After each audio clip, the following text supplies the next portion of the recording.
Hello, everyone. Welcome to CSM Practice, the podcast where we bring you tactical advice and strategic approach that actually works. We're interviewing executives from the trenches to show us what are they doing that's cool, works with their customers. I'm 𝘕𝘕𝘍𝑒𝑡. I'm your host today. If you're a business executive looking to scale or optimize your customer success practice, feel like you're second guessing yourself, you're getting stuck a lot, check out the Customer Method. It's my new academy for experienced executives that potentially doing customer success for the first time. Either they're building it from scratch or they're managing the team for the first time. We have a complete method and framework so you don't need to second guess yourself or make any of the common mistakes that we're going to hear about sometimes in this podcast. And today I'm excited to welcome Barak Milel. Barak, welcome to the show. Thank you. Thank you for hosting me. Barak is the head of customer success at a company called Kovrr. That's right. Why is it named Kovrr? And what's the double meaning? What does the company do? What kind of clients do you work with? And what kind of problems do you help them solve? Kovrr is a cyber risk quantification tool. It acts in the cybersecurity world, and it has a very specific niche, quantification and the risk coming in. Regarding the name, so at the end of the day, it is designed for big enterprises where you have to manage to be data driven when it comes to the risk management for the cybersecurity field in your organization. So you want to be able that you can quantify and not in a big West way your risk, particular regarding the cybersecurity. So this is why we are unlocking the value of showing the risk for your organization when it comes to the cyber risk. And the double meaning comes from we want to be covered regarding the strategy that you have regarding the risk that you're going to have, and you want to be able to have the insurance in place. So one time it's covered, Kovrr, and one time you are covered and good to go. What kind of clients do you work with, and what's the engagement model like? We are a very high-touch team. We have a team of 4 professionals, customer success manager who work with the teams. It's a strategic tool. Therefore, we work with C-suite, with the C-level. We work closely at least once a month. We meet with every customer, sometimes more than that. The frequency depends on the requirements and necessities from the team side. At the end of the day, we want to equip the team with knowledge and how to be prepared for the C-level conversation with the executives because it's a strategic tool. My understanding that your team has completely revamped your customer success strategy to the point where there's better adoption, better engagement, and you were able to drive executive engagement.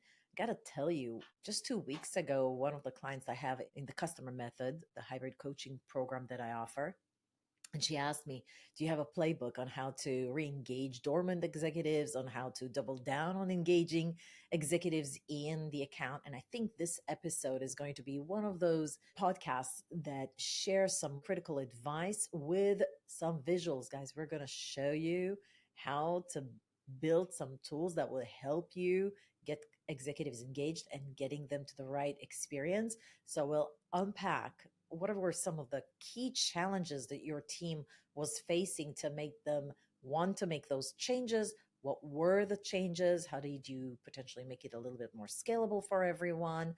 And how did you increase engagement and you improved retention by 15%, and you boosted the satisfaction rates by 25% using these methods? So I can't wait to dig in and see what you guys done. So maybe the first question for you is, what were some of the key struggles that your team was facing that made them want to change the way they communicate with the folks that were using your system? Like, why change anything? What was going on? What we have identified is that there is a value, but we expected to see a higher value. We expected to see some more engagement. And I think that one of the key areas was the time to value.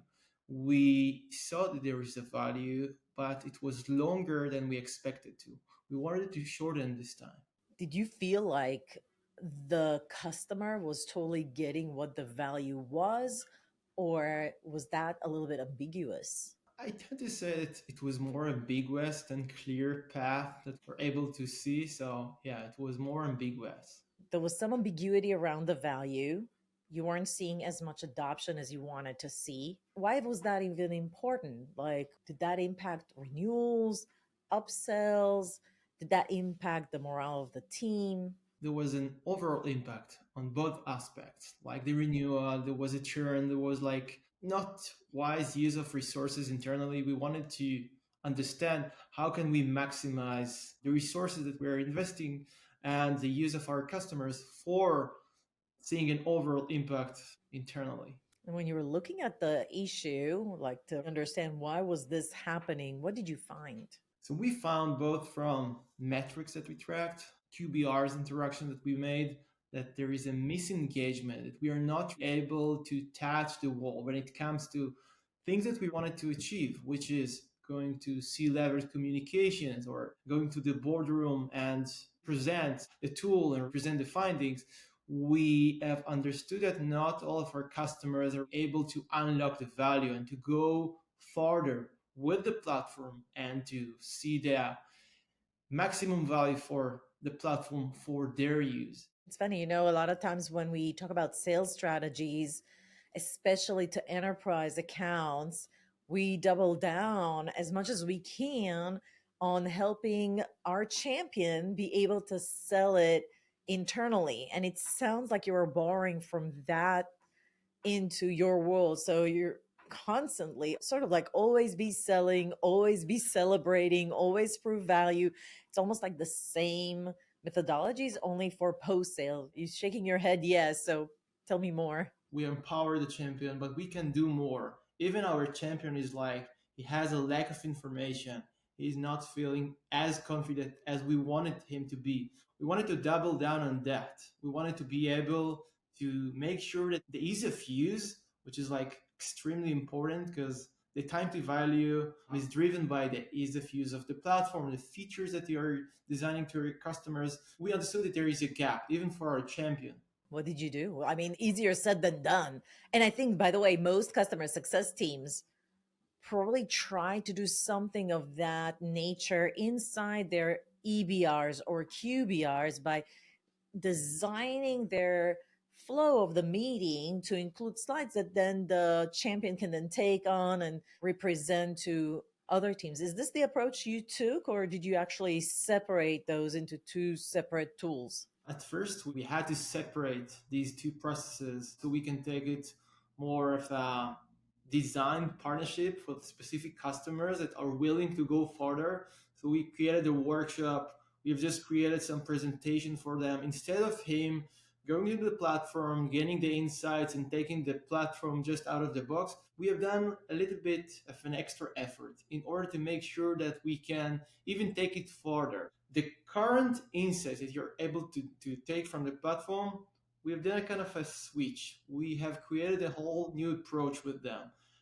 Then, after just one customer, we have realized that there is a place to improve. There is a room to improve on that side. And then we have duplicated the process to more customers that are willing to do and to go that far with us in a tailor-made process for them to take these insights in a more tailor-made fashion. You separated QBRs, EBRs from this process where you create this, essentially, what is it, a slide deck? Yeah, to start from a slide deck that we create for them. How often do you create that for customers? Is it like a once a year kind of thing? So it's ad hoc. For the first customer who asked that, like to kind of tailor-made the presentation for their board, it was very opportunistic. We have focused on customers who are willing to cooperate, who are willing to invest the time and resources with us. And then it was prioritized with the customer that has upcoming renewal or strategic customers that we wanted to go that far with them. I gotta say, this is the second time I hear that a CSM team does that for their customers, creating a deck that they can present internally, basically to celebrate the value they already gotten and their vision for what they're going to do next. It's definitely a tool that seems to be very effective for enterprise accounts. So if you're listening to this video and you're looking to say, how can I engage my executive team and how can I give them value outside of the platform to just make you a strategic partner and almost secure the renewals, this is like a great, great solution. So you're doing it ad hoc. I think he was doing it anywhere between 6 to 3 months before the renewal. And eventually, this sort of like mandated that step as part of the customer journey, depending on the higher level of touch. And then I recently interviewed somebody that was doing that for her lower customer segment using automation. And the reason I mentioned that is because you just articulated that a lot of the data that's included in the slide, you are able to eventually package inside of the product. So it does introduce an opportunity to completely do it more often in a, she called it a micro QBR. They were using castapp.ai, but it just like reinforces what you're saying, that it's actually a very effective solution. I think that approach that I have on customers are lazy. At the end of the day, you buy a software most of the time. SaaS solution is supposed to be easy to use, something that you just pick up, you can take forward. You didn't create yourself the solution because you wanted to use something that is already ready and it's out there. They're not going to scratch or creating something from scratch or anything else. They want something that is ready to use. And if you have a solution, if you have an approach which is successful, and you can just serve it, even as a professional service, I think in case there is a path for the customer, there is a value for them, and probably there is also a revenue down the road. I think it's worth. You could see, like, once you feel like the process is perfected and maybe a little bit more scalable, you could totally monetize it. Exactly. Maybe like not as an add-on, but there's a higher package for a higher engagement model and that costs a little bit extra, or you can get the regular. So there's VIP, regular. In the VIP, you're also getting this. I think that's kind of like the mindset. Exactly. And it is always a good forum to educate other people in the organization. So we invited some of the product folks to join these sessions. They have learned a lot about the usability of the platform, what is lacking, things that might be worth considering when trying to do the next version or working on the next thing of the product. So I think it was just a win-win situation, although if we have invest efforts in every interaction. Yes, it's not something that you can just duplicate and do with all of your customers. But if it's something that is enough important to customers, if it's something that you can double down on it, I think it's worth. Everyone, including myself, is very curious to see what have you developed? How does that slide deck structured and potentially look like? So what you're sharing now is essentially a template. That's one way, by the way, to scalable operations in high touch is to have a formatted template that everybody can use. So it's always the same structure. You don't need to reinvent the wheel. So I assume this is not version one. You've already optimized it a little bit. What were the key pieces in this template that you ended up saying, wow, this is absolutely critical? And what were the new things you recently added that you thought, ooh, we should totally add that? What you can see here is an incorporation of multiple use cases. We have gathered all the use cases from customers, things that we have learned, things that we offered, and we have incorporated in one inclusive presentation. So each customers can pick up the relevant use case for him. It just creates a baseline. I will just show you one of the things. So here's just a quarterly report, how to build and how to articulate the first argument when you come to the board. So you start with this one. The talk track is probably around, hey, we found that these are the 8 key use cases our best in class customers implement with us successfully. And then you go to the second slide and say, but for your organization, given your industry, the ones that we feel are relevant for you are these. And then you basically cherry pick the ones that you feel are relevant for that organization. And then what are these graphs? It just breakdown of all the main scenarios that based on the platform, based on the data, based on things that we have seen in the industry, these are the top risk for the customers to have in the upcoming year. Loss exposure by scenario. You put this there. What's your talk track around that? Listen, we recommend ransomware. So for you to protect yourself against I have no idea what ransomware is attack, because the loss of exposure according to industry benchmark from ransomware is 900 billion. Yes, that's what you're saying. And like that's the number one and you still haven't done that.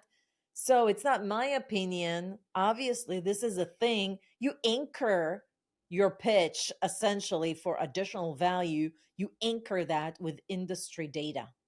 Yes? Yes, and I'm going to give you a little bit of a tweak. The data that we show down here is data that is available. One of the things that we saw customers struggle with is just the way they want it presented. And this is a suggestion. That was the way we were able to unlock the value. Once you see over here a suggestion, how other customers, how we recommend articulate your argument when you go to the board, we were able to bridge that. So your talk track is not we recommend that you It's like when you present to the board, here's what you can say. That's interesting. So you feel like the psychology around that is what makes a difference. Like the talk track from that's what we recommend because of X is listen, we know it's important for you to establish best in class CISO framework. And so you can use this. Exactly. It's that psychology around customer success. It's not about being accurate about your argument. I don't want to step on your toes when you're building your argument. But here is a suggestion how to build it, how other customers use that. Once you feel more comfortable with other customers and use cases, I think that this is the extra mile that customers expected to see from us as a provider of this tool. So yeah, it's more on the psychology, but you get it perfectly. I just assume that when you show this to a customer, risk scenarios, I suppose, is going to resonate with them as a high priority. And some of them might say, you know what, that's not even a thing for us, or yeah, we already done something with it. And so you're always at a risk when you have a baked template for them to feel like, yeah, this resonates with me or not. So is there something that happens before the coaching call essentially even takes place to know like in what order to organize these use cases? You probably want to put the highest priority first so that it resonates with them, or maybe take some of these out. Yeah, but I think this is the magic of the presentation because you can take out any of those and just focus on one area. I will tell you even other way around. We recommend focusing on one or two use cases you see over here instead of just going trying like to have everything at once. What we felt is that mostly 99% out of all the cases we have done that process, there was a success. We didn't feel like there is a customer just choosing not to have any of those. We felt that at least you're going to fall under one category that you see over here. So if you're not choosing this one, you can choose to just show the risk in that fashion. You give them options to how to talk about what they want to have. The first slide with all that it's they need to select which template they want to go over with you. Do you ask them which template do you want to go over in our call before the call happens? I would assume maybe what you do is take a screenshot of that first one with all 8 templates and say, well, for our call and your preparation for your next board meeting, which one resonates? And they can actually go online and look at all the templates and pick the one they want. And then they come to the meeting, they already selected the thing that they want to review with you. So now you're just going to dig in and explain and make suggestions on how to adjust it and answer any questions. Yes? Yeah, exactly. And I even asked our customer success manager to proactively look at the data, look at the things that are going to be more important for this customer. So we were even able to foresee what would be their selection, what would be their decision. So the first thing that comes to mind is that your CSM might be having a casual or a catch up call with the executive. So, first of all, we are assuming that the relationship has been built. Then say, hey, how does he prompt him to select a template? I guess. Because if the executive doesn't know that you can help them, it's kind of like what the client doesn't know, they don't know, they're never going to ask you for it. So how do we invoke that awareness? Just being curious, being proactive about what you recommend, being proactive about their data, being proactive about their preferences along the way. And I think that we can even went further. With some of our customers, we've understood that their misunderstanding about how to take this framework further is because there is a misunderstanding of the product. We were able even to unlock some of the areas we were not aware are missing from the customer side. So it was kind of an added value that there was no intent behind it, but we were able even to increase confidence and the retention probability by doing these efforts. First of all, there's a lot of templates here. One is a quarterly review of the board, but then you have all these other ones. So I assume if you just gave him the list, he wouldn't know. So there's a conversation before the conversation to just explain what each means. And do you give your CSMs like a talk track sort of to understand like how to ask the questions to identify the right templates? Or do they, based on their knowledge, because it's a high touch model, kind of make a recommendation or ask the right questions to navigate to say, which template do I want to show him next? Both of them, based on the knowledge and based on ad hoc need from the customer side. So it was a kind of a mutual dance that we had to take with the customers in order for us to answer which of them would be applicable. By the way, 8 templates. Like each of them is amazing. Like, look at that. All these, like, it's well done. Like, just from a visual standpoint, there's lots of eye candies here, honestly. It seems like, okay, we start with a very high level and then we go into more what is happening today with the current one. Where do you go deep into, like, here's what you should be doing or here's how it's impacting you? Because this is a lot of like high level, why you should be doing it because this is what the industry suggests. Where do you go into why this matters to you? I think it's just a preference of the customer, and that's maybe the nature of our product. When it comes to empowering the C-level executives to go further and to go to leaders and to go these kind of conversations, it's their preference. How do they want to present the finding? How do they want to articulate the argument? So it was just a kind of a mutual dance we had to take because of the nature of the product. It looks like maybe this slide specifically touches on what's going on. Like this is data from your product. The first one was about industry data, but then very quickly you go into their own data. Did I get that Yeah. right? Everything Yeah. is available on their platform regarding their data. What they have here is also psychology behind it, how to build the argument, how to put all the things together, and maybe how to create a story. Because a lot of dots that you have, it's very hard to connect. But once you have a story that provides the connection of all the dots together, that's what we found was very attractive from the customers. The first few slides are around building that story. So we have an enrollment conversation, and then there's the budget asking, even give them a template on why they're asking and what's the ROI. Sort of like, okay, because this is the exposure level, thereby I'm only asking for X. Is that what this is? Exactly. So you're just handing them a slide deck that can make their lives a lot easier, like budget justification with and without law.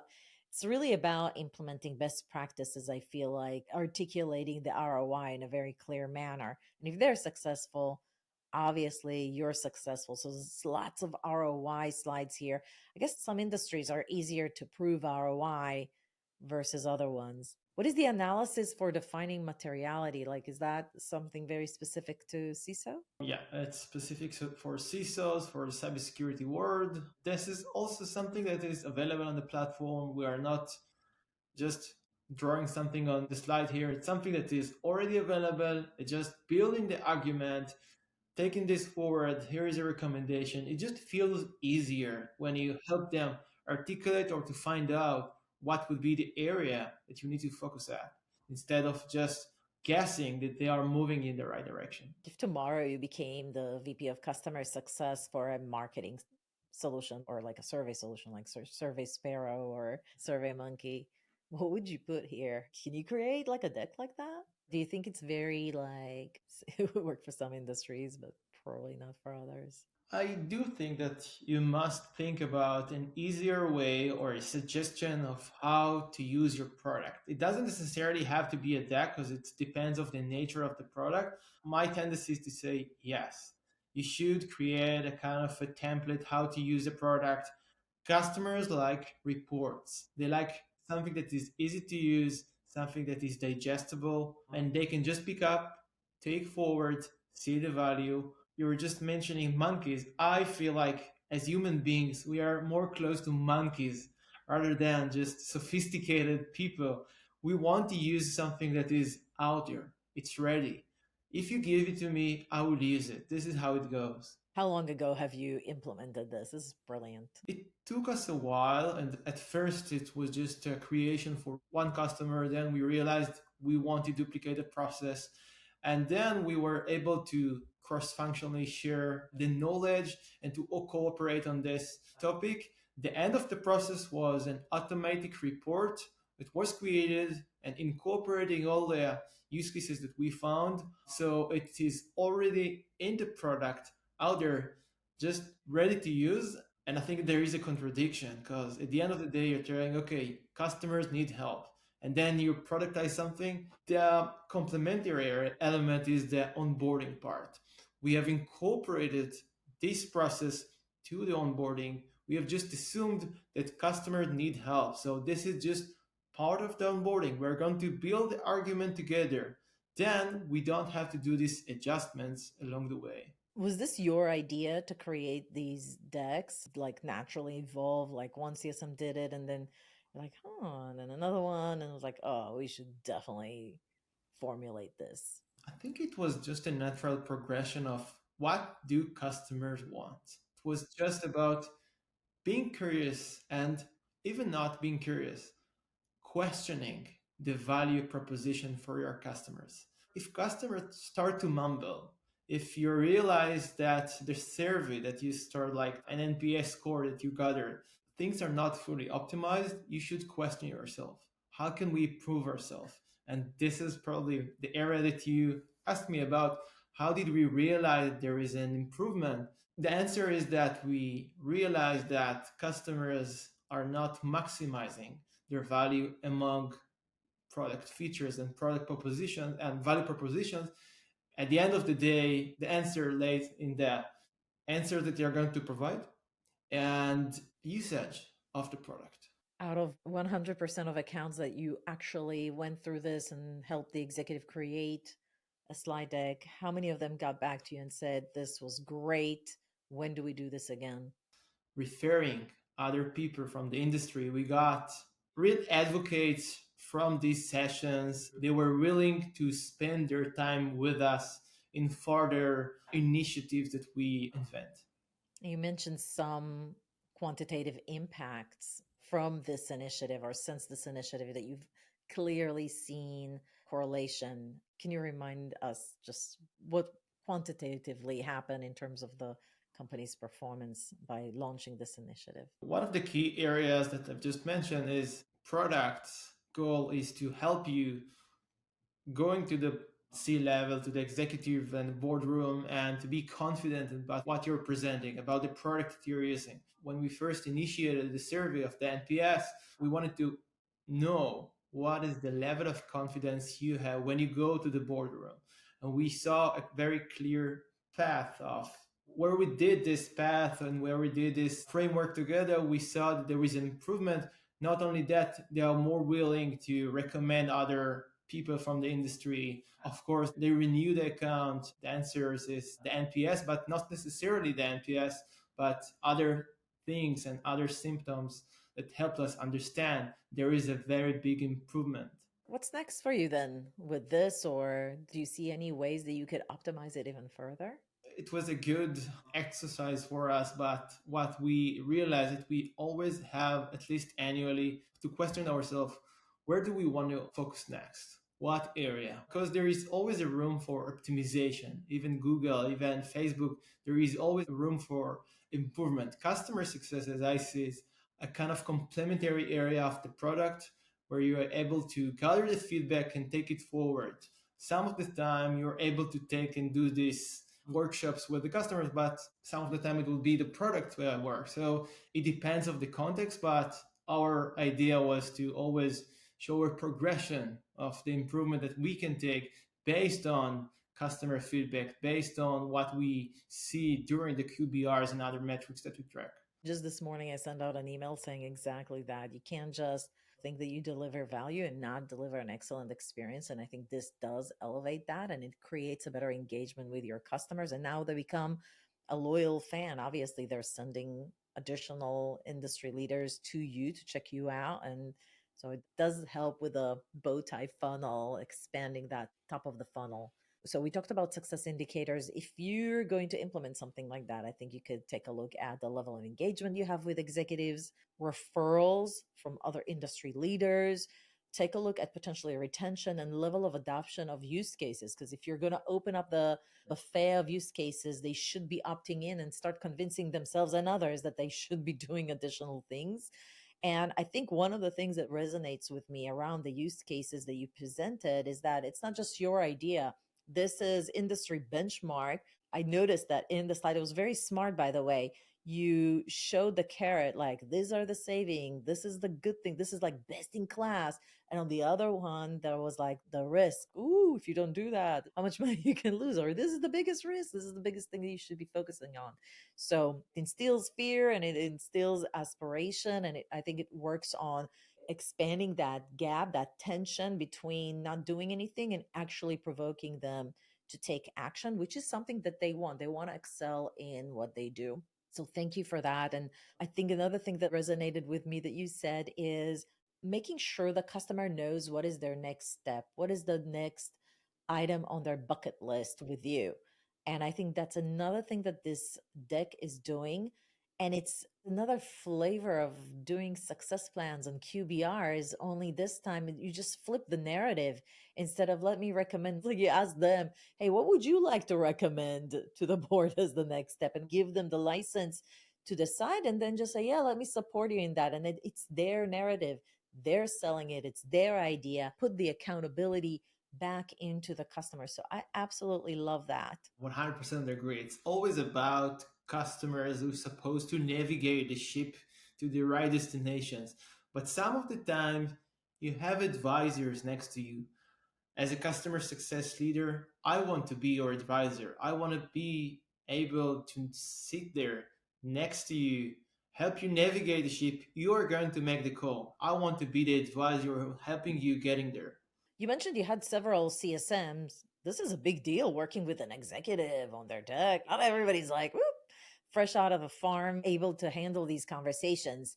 So seems like some of the CSMs were naturally navigating there, but maybe some of them, it wasn't that natural for them. What have you done that you seemed like made it work, was very effective in getting everybody to a point where they can have the discussion and do it very well? It's about confidence, because sometimes there would be a C-level sits in the room and then it's not an easy situation. It's out of the comfort zone for some of the people. It's just about knowing the customers. It depends on the relationship. What we have also done is also create a customers forum. So instead of just relying on one method or workshop that worked well for most of our customers, we also wanted to maximize that.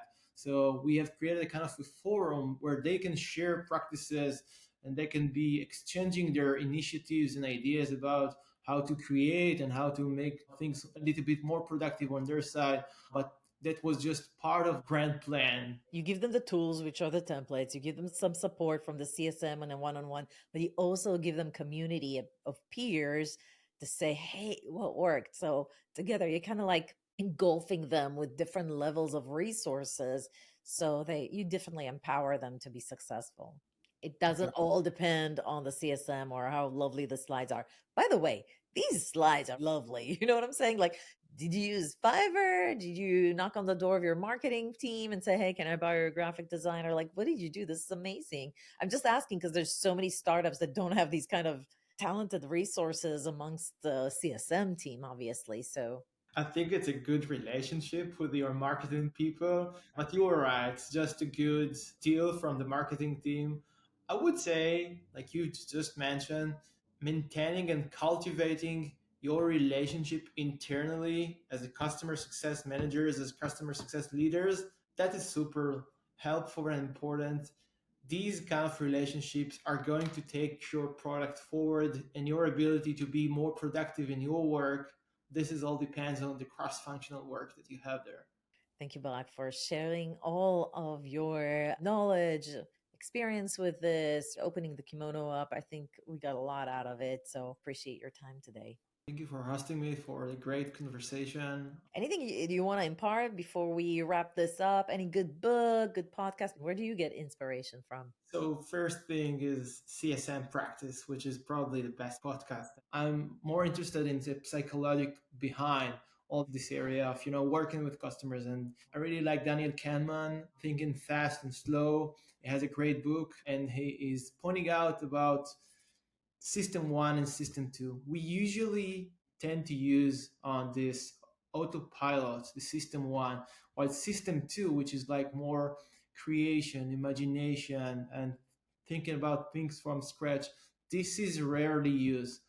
Thinking about our product, thinking about customers want to follow you, to follow the product, to follow initiatives, to follow best practices. It's more rare that you see customers doing things from scratch. You have to make sure and question yourself, do customers find it easy to use? Do customers like going in the right direction? If the answer is no, you have to rethink about how can you create processes which are easy to follow. Guys, if you haven't subscribed to my channel, please do. We do this out of the goodness of our hearts, and we love to hear your feedback. If this was helpful at all, put it in the comments below. Connect with Barak on LinkedIn. He'd love to share more if he can. And of course, with me. So, with that, big love. Take care of yourselves and others. I'll see you on the next podcast episode.